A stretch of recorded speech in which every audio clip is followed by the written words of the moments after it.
Really interesting question, this. There's lots of reasons to have a franchise business plan, and we need to make sure that we're addressing all of those through the business plan itself.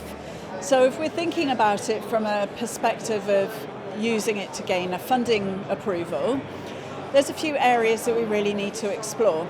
Obviously, the financial side of the business, so what's the profit and loss going to be like? But importantly also, what's the cash flow going to be like? Making sure that we're not going to run out of cash at any point during the setup, the pre-sales, and then during the normal trading business. So that's obviously a really important part. But it's also really important to understand what are your objectives in running the business. What risks may you see coming around the corner? Because anything that we can put in place to address those before they happen is going to put us in a much stronger position. We're also going to want to know about the franchise territory itself. Is there enough business in that territory for the particular business in the sector that you're looking at? And to make sure that you've considered all aspects of how you're going to market your business, where you're going to find your clients of the future from, the language you're going to be using to talk to them, in order that those financial projections can become a reality.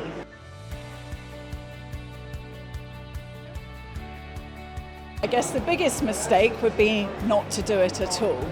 It's really important to be very, very clear, and also to exercise a degree of caution. So what if some of my costs are a little bit higher than I expect them to be?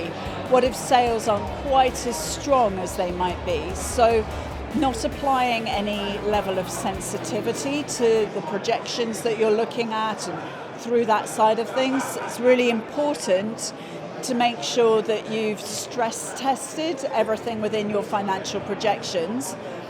And the other important thing is not to forget about yourself in terms of what income you're going to need from that business, and to factor all of that into your financial projections as well.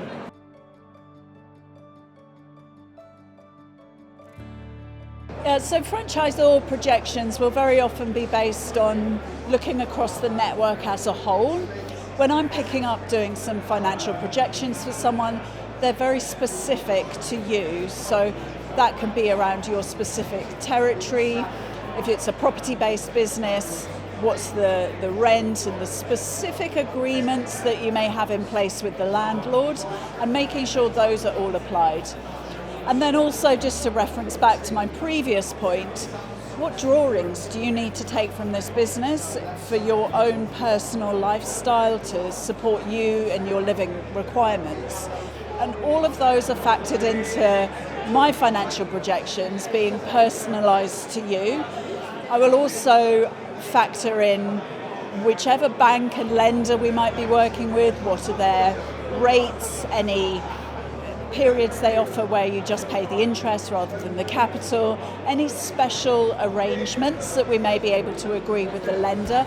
Those are all factored in. So these become very personalised financial projections for you, as opposed to the franchisor, who can only really look at a more network-wide level.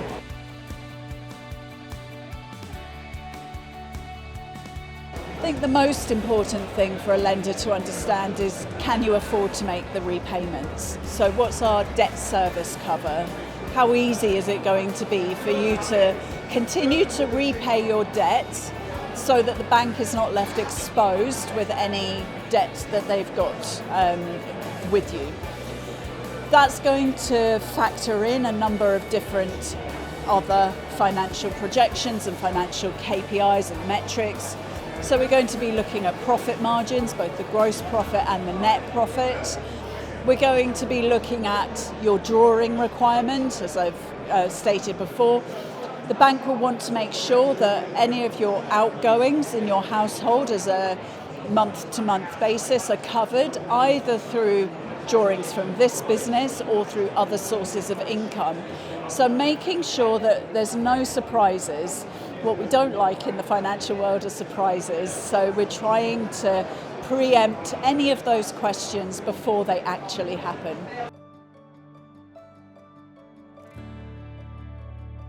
This is a really good question because I think it's a common misconception that people think that actually the important part of a business plan is to get the finance, and once I've done that we can file it in the bottom drawer. But actually that's not the case at all. This is just where the hard work is starting, essentially, with you running your business. More businesses fail because they run out of cash than for any other reason.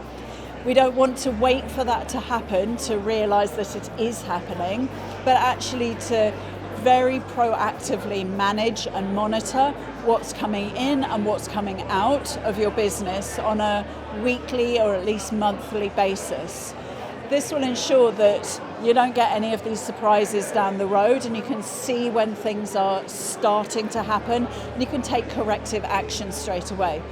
This is why things like management accounts are so important, and you can cross-reference those to your business plan to understand whether you're on track or whether you need to take corrective action as soon as possible.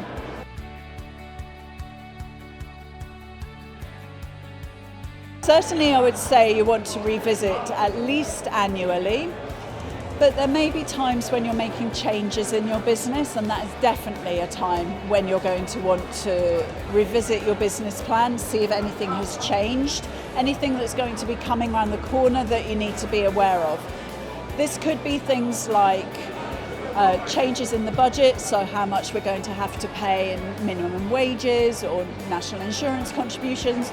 All of these are going to make an impact to your business and your business plans, so we need to revisit when any changes are happening, but also just on an annual basis. Like, do I need to increase the strength of my projections now? Has business started stronger than I thought it was going to?